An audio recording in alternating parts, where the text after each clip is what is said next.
Em nome de Jesus. Palavra do Senhor. Nós estamos começando hoje mais uma série de mensagens. Você que é parte dessa igreja sabe que nós trabalhamos com série de mensagens ao longo de cada mês. E hoje nós começamos a 5ª série do ano. E o título dessa nova série é esse aqui, Improváveis. Improváveis. Se nós olharmos para a história da humanidade, nós vamos descobrir que sempre algo extraordinário veio da mão de alguém improvável. Gente como eu e você. E a partir desse domingo, nesses 5 domingos do mês de maio, nós vamos conhecer em cada domingo um personagem diferente que era gente comum, mas que em Deus realizou algo extraordinário. Gente como eu e você que talvez nas listas mais importantes do mundo passa despercebido, mas na lista do Senhor, não. Porque Deus é especialista em usar homens comuns para cumprir o seu propósito. E algo muito especial que a gente vai viver ao longo desse mês, pela primeira vez que eu me lembro, é que durante o mês de maio, todos os personagens que a gente trabalhar aqui, as nossas crianças vão trabalhar lá também. Então, hoje nós vamos falar sobre um homem que eu vou contar daqui a pouco para vocês já viram ali, né? E as nossas crianças estão aprendendo exatamente sobre ele. Domingo que vem, o mesmo personagem daqui vai ser trabalhado lá também. E isso é um incentivo para que você, que é pai, que é mãe, puxe o assunto com seu filho quando você chegar em casa. Tá bom? No caminho para casa você já fala, o que você aprendeu hoje? Ah, sobre o fulano. Ah, eu também aprendi. O que você ouviu? Então, aproveite esse momento, tá bom? Antes de seguir para o personagem de hoje, eu quero começar falando sobre um outro homem que passou pela história da humanidade. Um homem chamado Oskar Schindler. Todo mundo aqui já ouviu falar dele e você vai descobrir enquanto eu conto essa história. Em 1943, durante a Segunda Guerra Mundial, o Schindler, ele era um homem comum, um empresário. Então, ele tinha algumas indústrias nessa época da Segunda Guerra Mundial. Então, a gente não está falando de um cara muito famoso, um cara que tinha muito dinheiro. Ele era simplesmente ele tinha muito dinheiro, na verdade, mas não era um cara muito famoso, um cara relevante para a sociedade. Ele era só mais um homem, mais um empresário. No começo da guerra, o grande interesse dele era simplesmente lucrar um pouco mais. Até que num determinado momento, Deus plantou algo no coração dele que mudaria todas as coisas. Ele decidiu começar a usar seu recurso, sua posição, sua influência para proteger judeus que estavam sendo levados para os campos de concentração. E a estratégia que ele usou foi uma estratégia muito simples. Ele simplesmente começou a empregar esses homens na sua indústria. Ele começou a colocar esses caras e essas mulheres, dizendo, eu estou contratando eles, então você não pode levar. Estou contratando, você não pode levar. Ele não fez isso porque precisava desses homens trabalhando para ele. Ele fez isso porque foi a estratégia que ele encontrou de manter essas pessoas vivas. Você já viu ou já ouviu falar do filme A Lista de Schindler? É sobre esse homem que nós estamos falando. Por conta dessa simples ação, mais de 1.200 pessoas foram salvas da morte nos campos de concentração. Um homem comum, com falhas, com defeitos, mas que decidiu obedecer a um senso de propósito maior do que ele mesmo.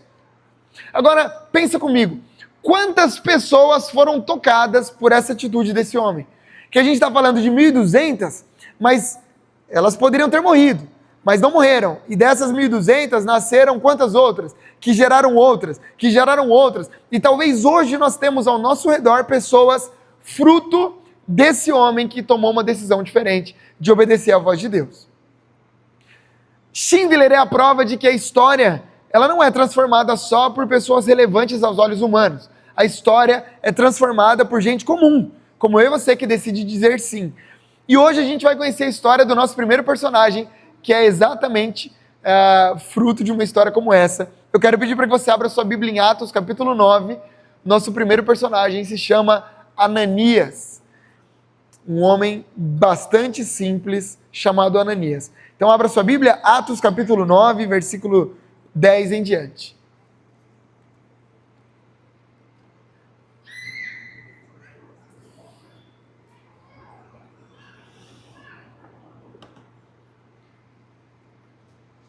Atos capítulo 9, versículo 10, diz assim: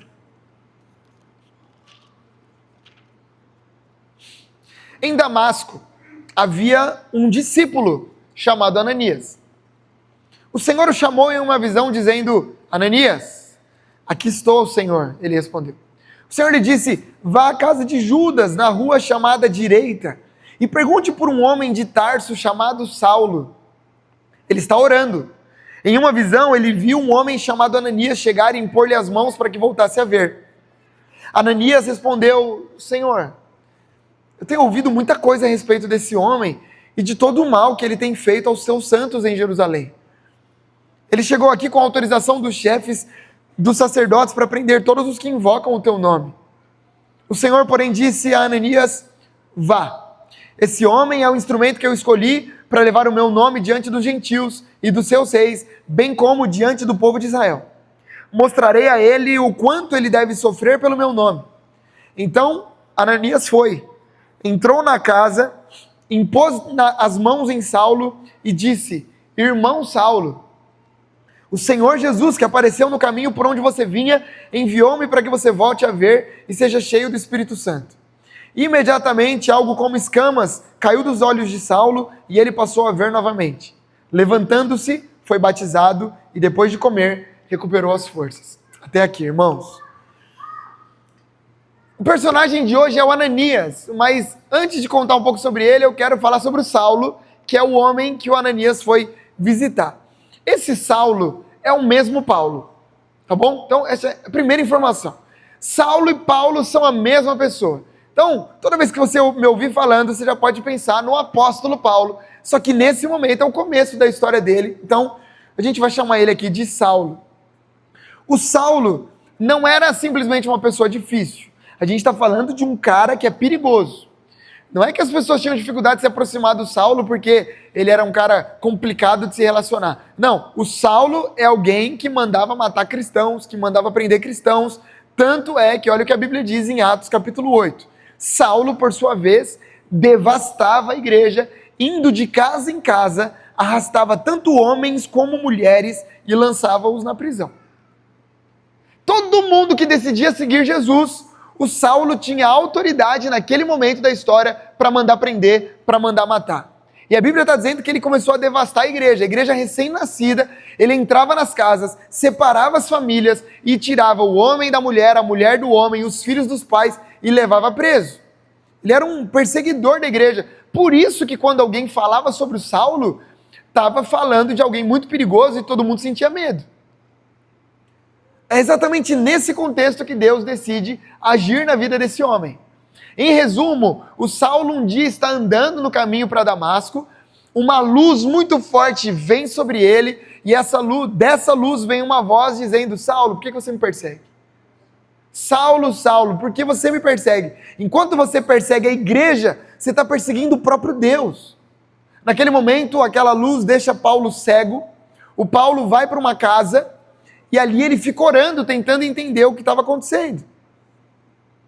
Irmãos, Deus poderia ter encerrado essa história aqui, porque o mais difícil, pastor Ari, já tinha sido feito, que era derrubar um cara como Paulo, um perseguidor.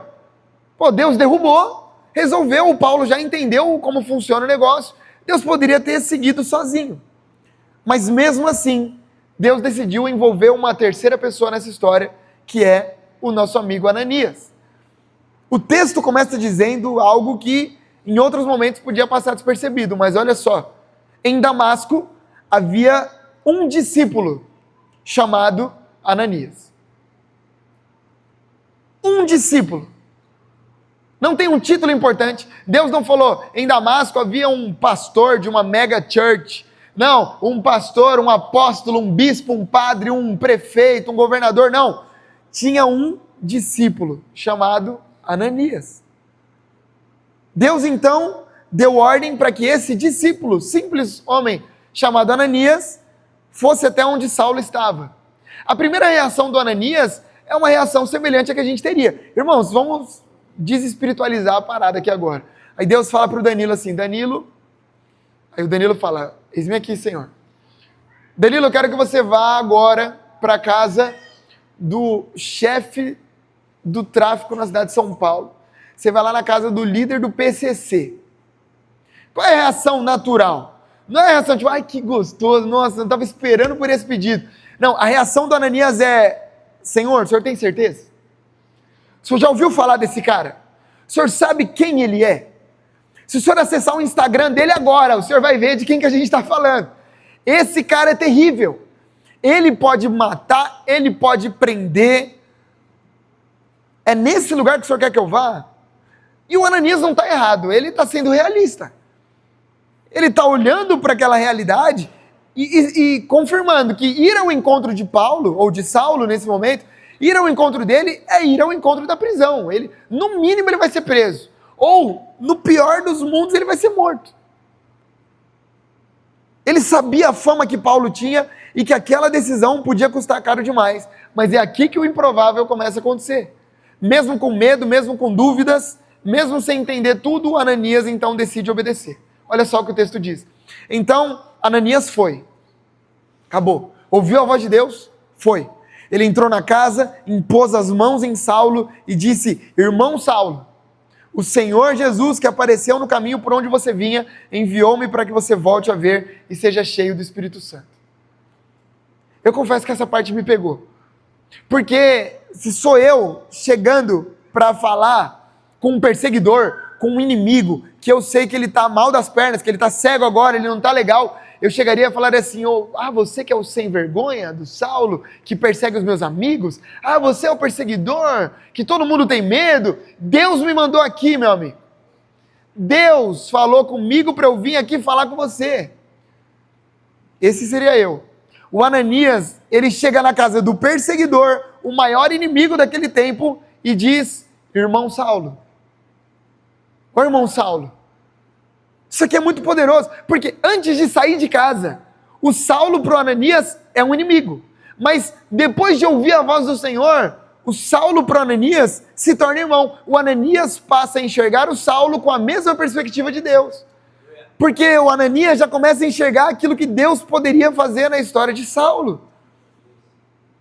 No fim, o texto diz que quando Ananias impôs as mãos sobre Saulo, o Espírito Santo desceu sobre ele. Não só isso, mas as escamas dos seus olhos caíram. E não só isso, logo na sequência o Paulo foi batizado. E é bem provável que quem batizou ele foi o próprio Ananias. E não só isso, uma nova história começou para a história da humanidade por meio da atitude do Ananias.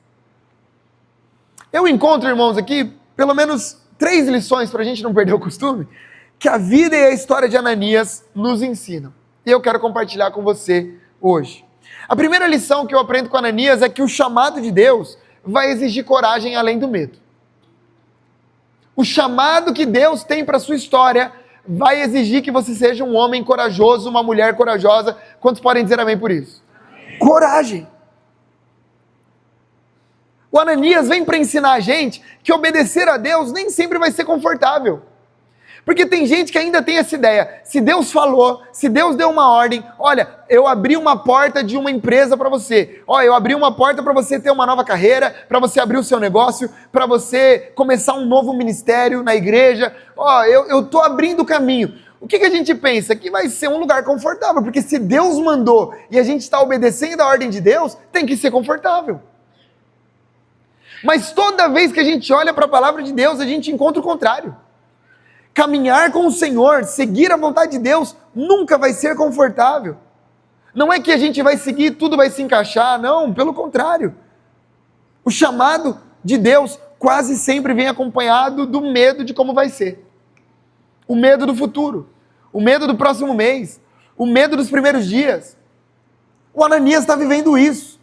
Como eu falei, ele não diz: puxa, Senhor, que alegria. Nossa, era a oportunidade que eu estava esperando. Poder ir lá e visitar o cara que manda matar e prender todos os meus amigos. Não, ele é o contrário. Ele questiona. Ele coloca na mesa os riscos. Senhor, o senhor tem noção do que o senhor está me pedindo? Tenho. Então tá bom, então eu vou. Eu estou pregando aqui sobre as vezes em que nós olhamos o que a palavra de Deus diz, ouvimos a voz de Deus e também nos perguntamos: Senhor, humanamente falando, não tem sentido. Trocar de cidade, trocar de igreja, trocar de ministério, abrir uma nova empresa, tudo isso que eu já falei.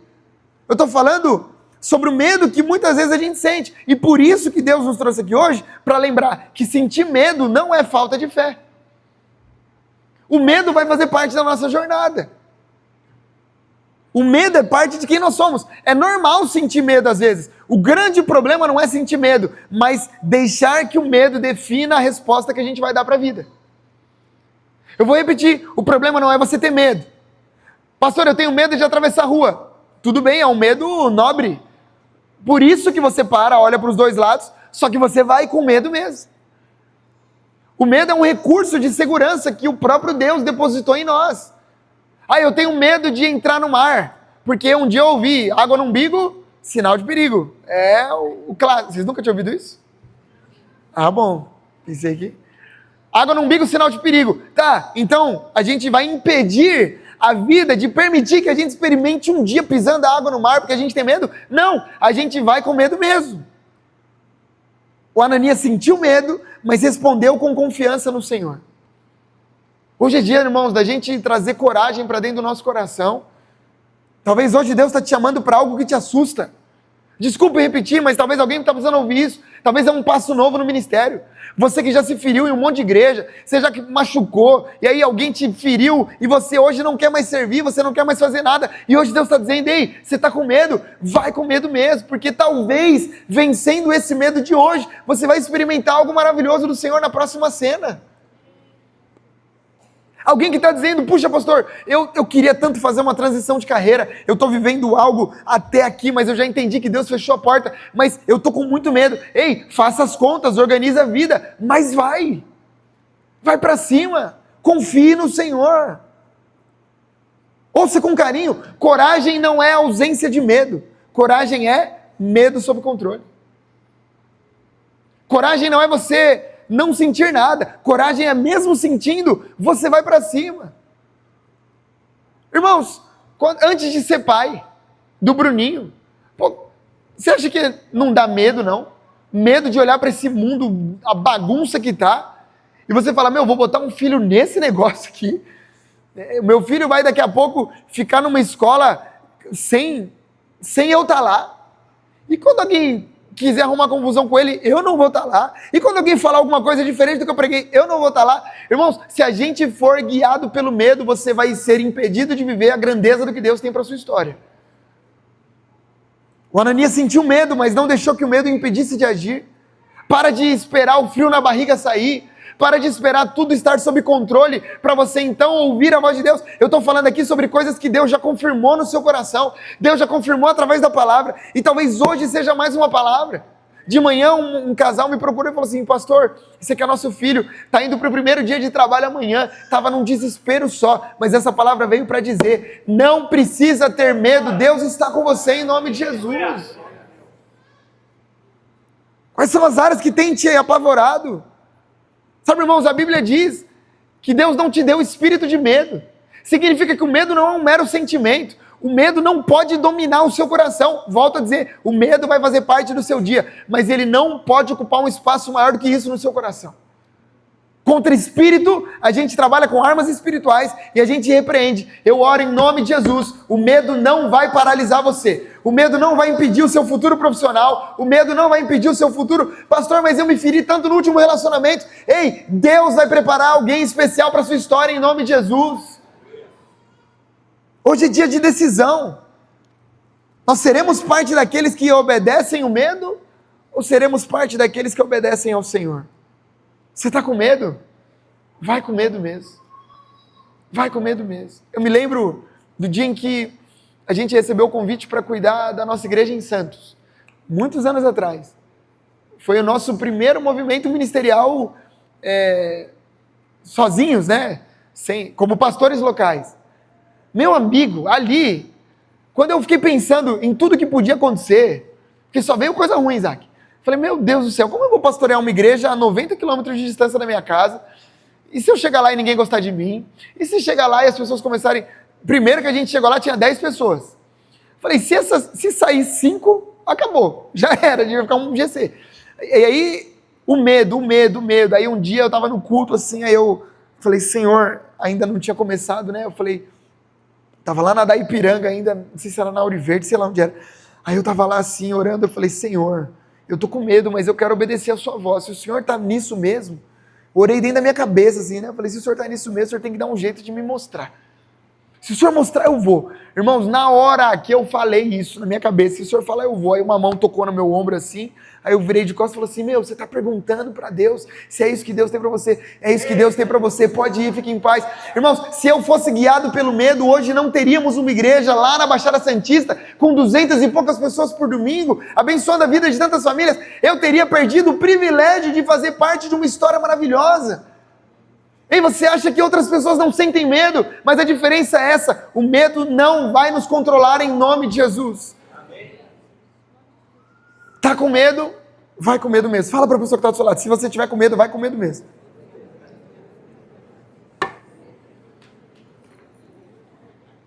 Em nome de Jesus. Segunda lição que Ananias nos ensina é que Deus quer nos usar como ponte para alcançar quem está perdido. Deus quer usar a nossa vida como ponte para alcançar quem está perdido. Eu acho maravilhoso que na história de Ananias, Deus não leva Ananias para viver uma experiência espiritual sozinho. Ó, Ananias, vamos para uma barraca ali, eu vou te mostrar a minha presença ali e depois você vai embora. Não, Deus chamou Ananias para ser um instrumento de transformação na vida de outra pessoa. Significa que Ananias não foi chamado só para ser um discípulo do Senhor. Ananias foi chamado para fazer outros discípulos, para transmitir essa realidade para a vida de outras pessoas. Irmãos, isso é muito sério. Em tempos de inteligência artificial, onde a gente vê a IA escrevendo texto, onde a gente vê a IA fazendo vídeo, onde a gente vê a IA dominando tudo, é robô daqui, é robô de lá, Deus ainda continua usando pessoas para transformar pessoas. Deus continua levantando gente para cuidar de gente, gente para amar gente. Então a gente não pode se enganar. Ananias não é uma exceção. Ananias é o padrão que Deus escolheu. Deus escolheu se manifestar através da sua vida, através da minha vida. É por isso que o Charles Spurgeon, o príncipe dos pregadores, disse uma vez: todo cristão ou é um missionário ou é um impostor. Quantos aqui decidiram seguir Jesus em algum momento da sua vida? Digam amém. Então você é missionário. Acabou. Pastor, mas eu não fui consagrado. Mano, eu estou falando de consagração. Estou falando de alguém que foi chamado para a missão.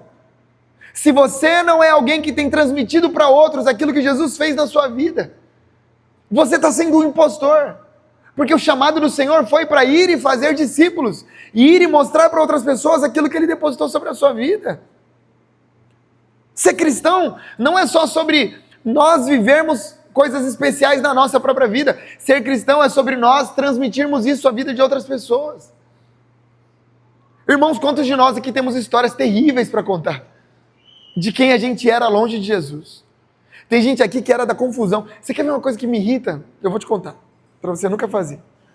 É quando alguém vai contar um testemunho e fala assim: o meu testemunho é o seguinte: eu matei 73 pessoas, eu fumava, bebia, eu tirava racha na rua. Eu falava: caramba, nossa. Olha, se tem alguém que era ruim, era eu. Pensa num cara ruim. Puxa, eu fui preso 6 vezes. Na última, a polícia me tirou da cadeia porque falou: não dá pra você ficar aqui não, vai ficar na rua mesmo que você é muito ruim. Eu falei: você era ruim, bicho? Não, eu era ruim. O diabo olhava pra mim e falava assim: meu amigo, você é ruim. Eu era ruim. Eu falava: mas e aí? E aí? Não, aí eu encontrei Jesus. Não, mas e depois? Não, é só isso mesmo. Eu encontrei Jesus. Mas pensa no cara que era ruim antes de Jesus, hein, meu? Não, mas e depois de Jesus, meu amigo? Não, aí eu tô aqui hoje na igreja, que graças a Deus. Não, irmãos, as pessoas precisam conhecer a nossa história, mas também saber aquilo que Jesus fez em nós. E a gente precisa começar a levar para as pessoas essa realidade. Ei, quantas pessoas te conheceram na pior, e hoje você abandonou, e talvez hoje falta uma ligação sua falando: cara, vamos sair porque eu queria te mostrar a minha nova versão. Eu queria te contar o que Jesus fez. Você conheceu lá no perdido, mas deixa eu te contar quantas pessoas eu estou impactando agora lá na igreja. Eu sirvo no Kids, eu canto no louvor, eu prego na igreja. Olha, eu faço tantas coisas especiais. Por quê? Porque Jesus transformou a minha história e Ele pode fazer exatamente isso na sua vida também. Agora olha só, irmãos, é um ponto importante. Deus mandou Ananias para falar com quem? Com Saulo. Como eu dei o exemplo, o pior dos piores naquele momento, para um cristão ir falar. Se fosse a gente escolheria outro. Ô Senhor, para começar, dá alguém mais fácil, alguém mais aberto, coração mais amolecido. Logo Saulo. Por quê? Porque a gente olha para o histórico das pessoas, A gente olha para o passado das pessoas. Ou quem nunca que olhou para alguma pessoa da sua família, algum amigo, e fala assim, cara, esse aí acho que nem Jesus dá conta. O cara é terrível. Você vê um cara andando lá na sua rua, fazendo andando. Tem um irmão. Ô Senhor, cura esse irmão. Ele passa na rua, na verdade tem dois irmãos. Um irmão que ele passa todo dia com o porta-mala do carro dele ligado. Um dia ele vai estar aqui. Eu vou falar isso na cara dele. Passa com o porta-mala ligado, aí aquela barulheira que eu fico pensando, o que ele pensa da vida dele? Ele acha que está sendo legal para quem? Nem para ele deve ser legal. Aí ele passa, fala, eu já falei, Senhor, recolhe, por favor. Salva antes, mas já recolhe e já leva para o Senhor, né? Aí o irmão que está lá passando com... Fala, Senhor, pode recolher também. Não tem problema, leva para perto do Senhor, ele merece ficar pertinho do Senhor. Mas são essas pessoas que às vezes a gente olha e a gente fala, cara, esse é difícil demais. Como que a gente vai se aproximar de um cara assim para falar do evangelho? Como que a gente vai levar? Ei, Deus está olhando para Saulo e já está vendo um dos maiores plantadores de igreja de todos os tempos. Talvez o Ananias está olhando e está vendo o perseguidor, mas Deus já está falando, esse cara vai escrever um monte de carta, esse cara vai curar um monte de gente, esse cara vai ser falado nos próximos séculos. Eu tenho um propósito na vida dessa pessoa, mas Ananias, eu preciso de você para ajudar. Sabe, você não é o responsável por transformar ninguém, mas você é o responsável para se colocar como instrumento na vida de quem passar por você. Você é o responsável por lançar sementes. Lançar semente da palavra, de um testemunho, de uma pregação. Esses dias atrás, uma moça aqui da nossa igreja, casada, o casal, mas é a mãe da moça. Aí ela mandou uma mensagem e falou, pastor, olha só quem está te ouvindo toda semana. A mãe dela, que é espírita, e falou, eu amo as mensagens do pastor Diego. Quem sabe tá a hora de você mandar, pega lá, a minha, de qualquer um, pega do David Leonardo, pega do David Leonardo evita um pouco, pega mais a minha, do pastor Suero. O David Leonardo é muito bom também, talvez para isso ele seja maravilhoso, para esse momento da história ele seja o melhor. Manda lá para essa pessoa, você está precisando disso. Agora você ouviu? Agora vamos aqui para outro cara que vai bater em você um pouquinho para você ver que você não é tão bonito quanto você pensa, né? Mas quem sabe seja isso que Deus está esperando de nós. Essa é a minha segunda oração. Eu quero profetizar sobre a sua vida. Deus vai usar você para transformar a vida da sua família. Aquele cara difícil demais, Deus vai usar você para gerar salvação na vida dele. Deus vai fazer com que ele, ou ela, ou as pessoas que estão ao seu redor, lá na sua casa, no seu bairro, sejam vistos por você, e depois eles vão olhar e falar, cara, eu quero ser uma pessoa semelhante a Jesus igual a ele. Só não despreze essas pessoas. Não ache que Deus vai ter dificuldade de tocar o coração de alguém, porque se ele tocou o coração de Saulo, se ele tocou o nosso coração, ele pode tocar o coração de qualquer pessoa em nome de Jesus. Terceira e última, nós não precisamos de visibilidade para gerar um impacto eterno. Eu sei que é difícil falar contra a visibilidade em tempos como o nosso, onde as pessoas pagam para serem vistas. Eu ouvi dizer recentemente que tem gente pagando para poder pregar em congresso. Vai ter um congresso, vai ter 50 pregadores. Quanto é? Se você pagar 30 mil, eu te coloco aqui. Então tá bom, eu pagando. As pessoas pagam para serem vistas. As pessoas pagam por seguidores. Elas vão pagando. É difícil a gente falar sobre ou contra a visibilidade em momento como esse. Mas veja Ananias. Irmãos, essa é a única cena onde Ananias aparece na Bíblia. Não tem mais nenhum momento que Ananias vai aparecer. Ananias aparece, ele abençoa a vida de Paulo, ele batiza Paulo e depois ele desaparece. Ele só vai aparecer de novo, e na verdade não é que ele vai aparecer, lá em Atos capítulo 22, quando o apóstolo Paulo vai contar a história da sua própria conversão. Aí ele vai dizer, olha, teve um cara chamado Ananias que veio na minha casa e tal, lá na casa de Judas, ele foi... Mas o Ananias desaparece, não tem carta escrita por Ananias, não tem milagre feito por Ananias, não tem nada demais feito por Ananias.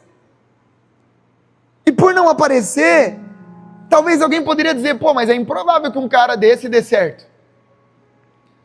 Como? É mais fácil alguém que... Não é assim que o reino de Deus trabalha, irmãos. A gente só consegue falar de Paulo, do apóstolo Paulo, que dá um nome para esse estado, por conta de um homem chamado Ananias. Eu quero que você veja aqui comigo o resultado da obediência de Ananias, olha só. O que a obediência de Ananias gerou? O evangelho chegou aos gentios. Quer dizer, o evangelho que até aquele momento estava restrito aos judeus, somente os judeus podiam ouvir a palavra, a verdade de Jesus, agora, por meio do apóstolo Paulo, furou a bolha e os gentios, que todo cara que não é judeu é considerado um gentil, todos os gentios começaram a receber salvação por conta do apóstolo Paulo, que foi abençoado, foi convertido, conversando com Ananias. O Paulo percorreu mais de 15 mil quilômetros, pregando da Ásia até a Europa.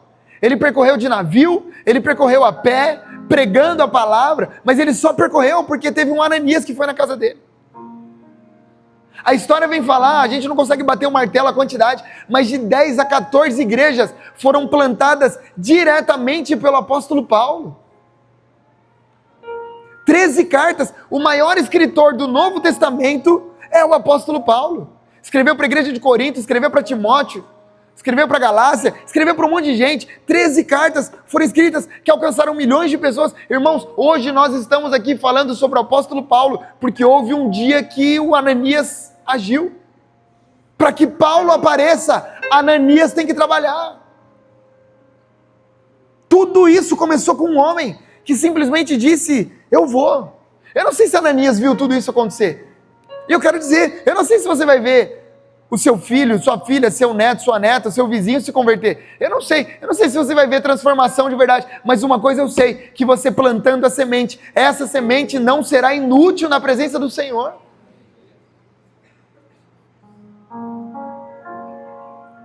Guarde uma verdade no seu coração. O céu não mede impacto por visibilidade. O céu não mede impacto por visibilidade. Num tempo onde tudo precisa ser visto, postado, reconhecido, Deus continua a procurar gente que talvez vai aparecer pouco, mas vai impactar muito. O Ananias não escreveu carta, mas ele foi parte da história de quem escreveu. O Ananias não viajou o mundo, mas ele foi parte da história de quem viajou. Talvez hoje, irmão, Deus está te chamando para algo muito simples. Quem sabe hoje você precisa se tornar um intercessor de algum amigo, de alguma amiga. Pastor, mas é tão pouco? Pouco para quem? Pouco para orar por alguém para que o Senhor alcance? É pouco? A gente não tem dimensão do que Deus pode fazer. Quem sabe hoje Deus está te chamando para servir alguém, para aconselhar alguém, para cuidar de alguém. Deixa eu te contar uma história. Quando eu me lembro dos flashes do dia em que eu aceitei Jesus. Eu era pequeno, não era tão pequeno assim, mas também não era tão grande a ponto de lembrar com detalhes. Mas eu me lembro que eu estava numa classe de escola bíblica das crianças, no cultinho, naquela época era o cultinho. Aí eu estava lá, e eu me lembro que a professora era uma mulher chamada Thelma, era a tia Thelma. Eu lembro porque ela era membro da nossa igreja, ela era muito próxima da minha família e tal.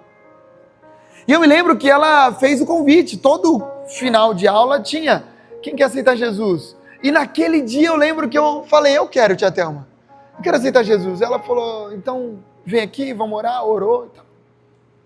Mais uma criança. Passou. O tempo passou. Alguns anos atrás eu recebi um convite para pregar numa igreja aqui na cidade.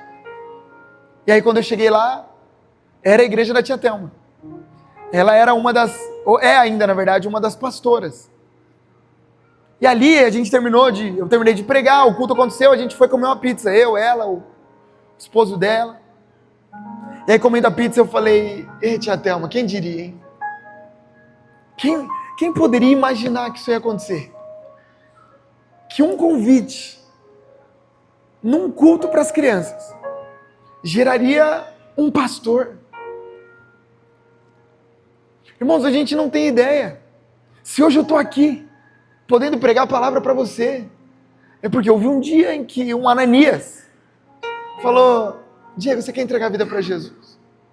Quantas outras histórias semelhantes a gente tem aqui?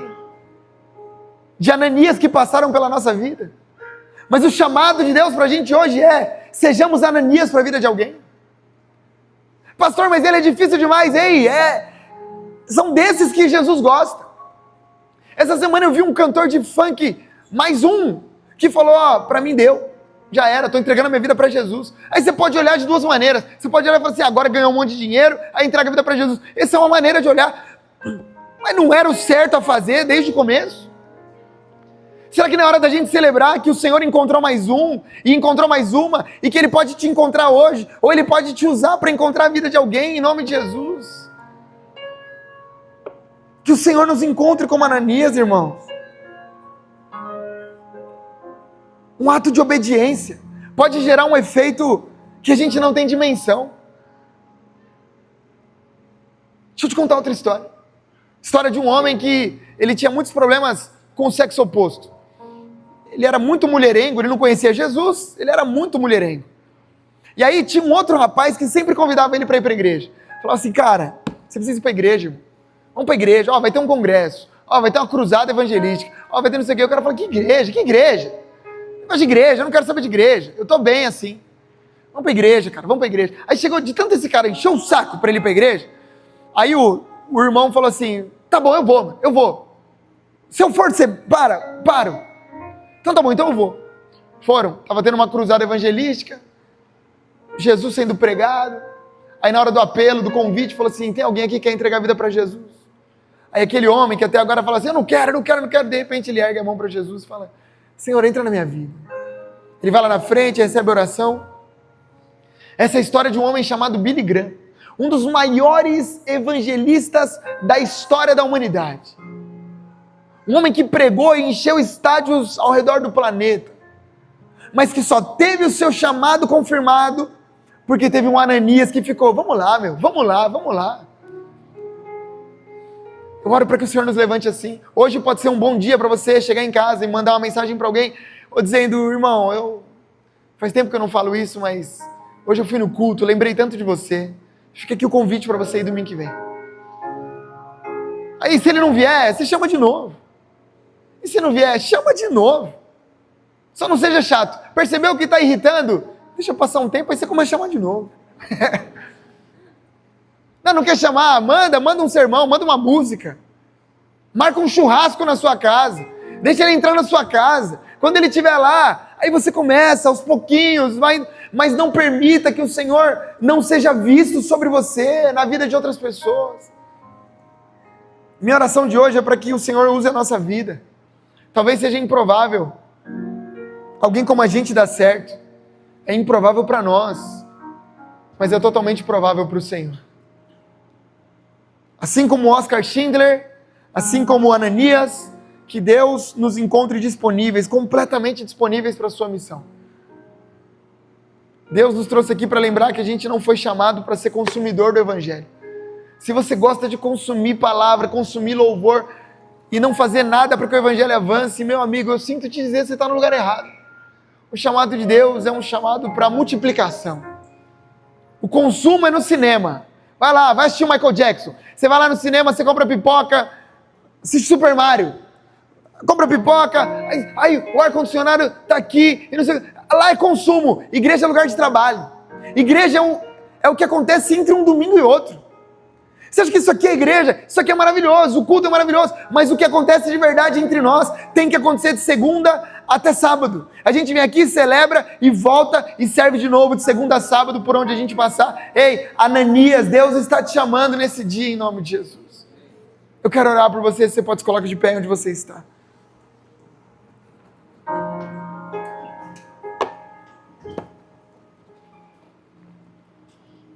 Senhor, em nome de Jesus, que essa palavra sirva como um despertar para o nosso coração. Leva-nos aos piores. Leva-nos aos difíceis. Leva-nos, ó Deus, àqueles que a gente olha e fala, cara, esse aqui não tem mais jeito. Traz para perto de nós, ó Deus, situações que a gente dependa única e exclusivamente da confiança que há no Senhor. Deus, traga para perto de nós casamentos quebrados, para a gente conseguir ajudar e testemunhar a restauração. Traga para perto de nós viciados, para que a gente veja os viciados sendo livres e a gente possa contar que o Senhor fez mais uma vez. Deus, eu oro por pessoas aqui que talvez entraram frustradas, quebradas pela igreja, por ministérios anteriores. E que, ó Deus, hoje estão entendendo que foram chamadas para algo maior. Não fomos chamados, ó Deus, simplesmente para consumir o teu evangelho, nós somos chamados para ir e fazer discípulos de todas as nações. Deus, eu oro para que todo medo excessivo saia de dentro de nós. O medo é normal, mas, ó Deus, o medo não vai dominar a gente em nome de Jesus. Oro para aqueles que estavam prestes a começar um negócio novo, estão com medo. Deus, arranca o medo em nome de Jesus e dê coragem. Ousadia. Gente que queria mudar de profissão e está com medo. Senhor, faremos as contas, organizaremos tudo, mas nós iremos em nome de Jesus. Gente que foi frustrado em relacionamentos anteriores e hoje está com medo de namorar, de noivar, de casar. Senhor, arranca todo o medo em nome de Jesus, nos dê discernimento para que a gente ouça a sua voz, porque se ouvimos, vamos obedecer. Para a glória do seu nome, Deus. Nunca nos deixe esquecer que nós somos feitos para mais do que simplesmente vir para a igreja. Fomos criados para a glória do seu nome.